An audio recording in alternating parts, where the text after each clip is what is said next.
finally, folks, the United Nations was able to pass a ceasefire resolution. Like I said, talk about the tides starting to turn. The United States did not vote for this. There's our representative voting present, but they did not veto it. It was allowed to go through.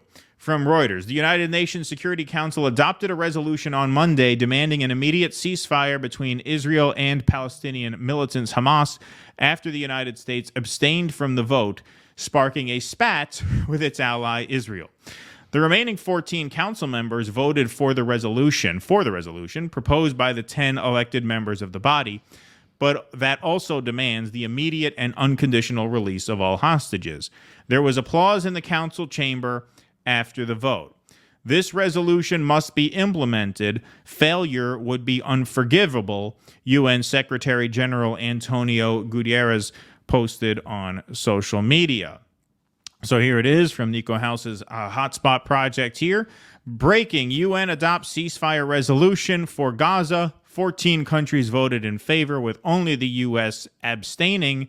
Moscow's UN representative Nebenzia added that Russia tried adding the word permanent to the resolution, only for it to be met with stiff opposition from the United States. So that ended up being swapped out for sustainable and not permanent. Reports are that Israeli Prime Minister is so furious by the result that they canceled their trip to Washington, which we'll get to in a moment. But here's the roll call. Those in favor of the draft resolution contained in document S/2024/254, please raise their hand.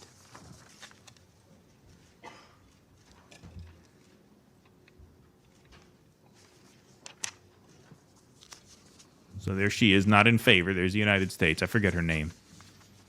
Those against. Abstention. And there goes the hand. So you notice she did not raise her hand to oppose it. That's why this actually passed. She voted absent or present, whatever the fuck they call it. The result of the voting is as follows: 14 votes in favor, 0 vote against, 1 abstention. The draft resolution has been adopted as Resolution 2728, 2024. They did it. And here's the Russian representative explaining how they had to alter it to make it worse so that the United States wouldn't veto it. Received instructions for the vote on the text that contained the word permanent, and we believe that that is of fundamental importance. All of the remaining wording leaves too broad an area for interpretation, which could allow Israel to resume its military operation in the Gaza Strip at any moment following the expiry of the ceasefire, which we today hope will be established. In order to avoid this scenario, we would like to make an oral amendment to the text and return the word permanent in OP1. In so doing, it would read as it read in the previously issued resolution, namely, demands an immediate ceasefire for the month of Ramadan, respected by all parties, leading to a permanent sustainable ceasefire, and also demands the immediate and unconditional release of all hostages, as well as ensuring humanitarian access to address their medical and other humanitarian needs, and further demands that the parties comply with their obligations under international law in relation to all persons they detain. Благодарю вас. All right. Moving on. Breaking: Palestinian representative to the UN Security Council issues a statement there. Listen to his voice. You feel the pain and disappointment in humanity. Here's a video. It has taken 6 months. Over 100,000 Palestinians killed and maimed. 2 million displaced, and famine for this council to finally demand an immediate ceasefire. A vote for humanity to prevail, for life to prevail. 6 months, 100,000 killed and maimed to get what is ultimately binding, non-binding. They're not going to stop either way. So that question is almost obsolete anyway, or almost it's sort of an irrelevancy when it comes to the actual situation on the ground. Obviously, there are other factors to keep in mind moving forward. Thank you, Tara Bright. Linda Thomas Greenfield, that's her name. Israel cancels Washington visit after U.S. allows UN Gaza ceasefire resolution to pass. So here comes the shit fit. Tensions between the United States and Israel were exposed on Monday when Washington stood aside and allowed the UN Security Council to pass a resolution calling for an immediate ceasefire in Gaza. The U.S. decision to abstain on the vote prompted Israel's Prime Minister, Benjamin Netanyahu, to cancel a scheduled trip to the U.S. by two of his top advisors, two Israeli officials said. Yeah. I'll get to it in a second.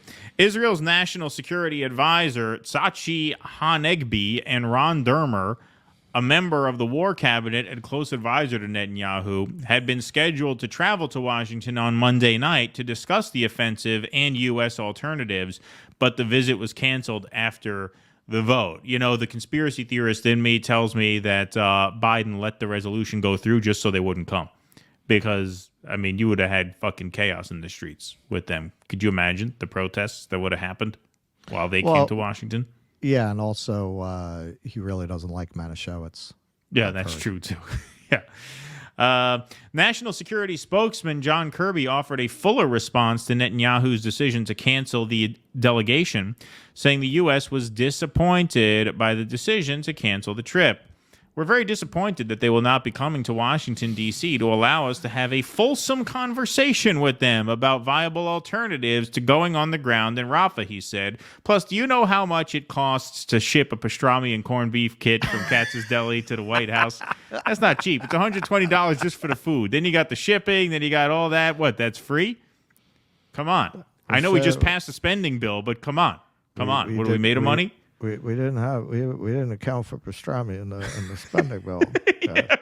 You guys are like a flock of lemur. You left out the pastrami. I was all excited to tell you about how Thomas Friedman thinks you're a flock of lemur, and you didn't come. I was going to share that article with you. I was looking forward to that. I thought you might get a kick out of that. State Department spokesperson Matthew Miller called the cancellation surprising and unfortunate. One U.S. official told CNN that scrapping the visit was an overreaction that most likely, reflects Netanyahu's own domestic political concerns. Netanyahu did not communicate directly with Biden over the decision, and the president has no plans to phone Netanyahu to discuss the matter, the official said. AIPAC complains, we are disappointed that the administration failed to veto a resolution adopted today by the UN Security Council that fails to acknowledge that Hamas is to blame for ongoing hostilities and could stop the fighting by surrendering and releasing all the hostages.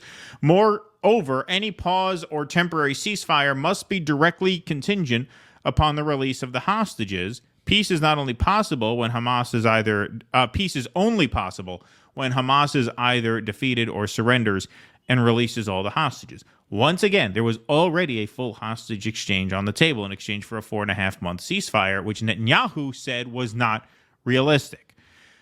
Here they go. Now the Zionists fully turn on Biden, right? This is how loyal they are, right? Well, this is why we were talking about this last week. What did the Zionists do? Did they wind up voting for Trump? Of course they're going to vote for Trump. Of course, even a lot of the Democrats. Because they are the black square in the profile people. There is almost 90% overlap between Zionists and trans flag posting people. Yeah. So what do? They go vote for Trump? He's supposed to be the great Satan. These are the exact people who have been sharing all the Trump memes for 5 years. Well, some of those, might be in a bind. Mike Rappaport said, do I vote for Pig Dick Donald Trump? Right. But the ones who are, not the virtue signaling libs, they're going to all turn to Trump. Dr. Eli David, all of a sudden now, so today Biden decided to sacrifice U.S.'s closest ally to appease a bunch of Hamas supporters in Michigan. It won't work for him. The latest poll in Michigan, Trump 50, Biden 42. Of course, what this guy does not mention. That I actually agree with. I don't think you're going to win them over with this. No, but that's what he's saying. What he's saying is today Biden decided to sacrifice U.S. closest ally to appease the Hamas supporters in Michigan. Right. He's trying to put out there that this poll is a result of Biden not being pro-Israel enough. That's clearly the propaganda angle that he's gunning for, which is, of course, ridiculous. Oh, I see. Because yeah. this poll was not taken in the 4 minutes course. between when they Oh yeah. announced. Yeah. This cost them. Votes. Yeah, this cost them. I mean, it cost them votes probably in New York and California. Sure. But in Michigan, he's losing because he's too pro-Israel, not because he's anti-Israel. But now, look, now they are trolling him. Trump 50, Biden 42. They turned on Biden in a second. This is why we said last week in these negotiations with Netanyahu, he's got no leverage because he's basically a lame duck president. You don't have leverage if you're a lame duck, if you're on the way out. So now here they are, piling on, right? John Kirby on the UN ceasefire resolution. Regardless of the UN votes, Israel can continue what it is doing in Gaza. Here's John Kirby. That's just The amazing. decision by Netanyahu not to send an Israeli delegation this week. I got to tell you, Steve, we're kind of perplexed by this. A couple of points that need to be stated and, in fact, restated. Number one, it's a non-binding resolution, so there's no impact at all on Israel and Israel's ability to continue to go after Hamas. Number two, as I said in my opening statement, it does not represent a change at all in our policy. It's very consistent with everything that we've been saying we want to get done here. And we get to decide what our policy is. The Prime Minister's office seems to be indicating through public statements that we somehow changed here. We haven't. And we get to decide what our policy is. It seems like the Prime Minister's office is choosing to create a perception of daylight here when they don't need to do that. So again, no change in our policy. Okay, they're not going to be able to thread this needle because Netanyahu will accept nothing but absolute fealty. Now, you could say it's true that the policy has not changed, but clearly there has been a change because you were vetoing all of these, and now you're not. AOC was afraid to say genocide, and now she's not. Cori Bush was afraid to say genocide, and now she's not. Clearly, something is happening, and it's all leading up to this Rafah invasion and, of course, this continuing timeline of starvation and of famine. There's a story we're going to do tomorrow. Israel's not going to let aid in through the north now. And so, like, Biden is not going to be able to walk And even this as line. this is It's happening, impossible. It's impossible. They just cut off $200 million in funding to UNRWA at this very moment, at the same exact time. So they're trying to have it both ways. But they can't because Netanyahu will not accept that. And the American people are increasingly not willing to accept it either. Please clap.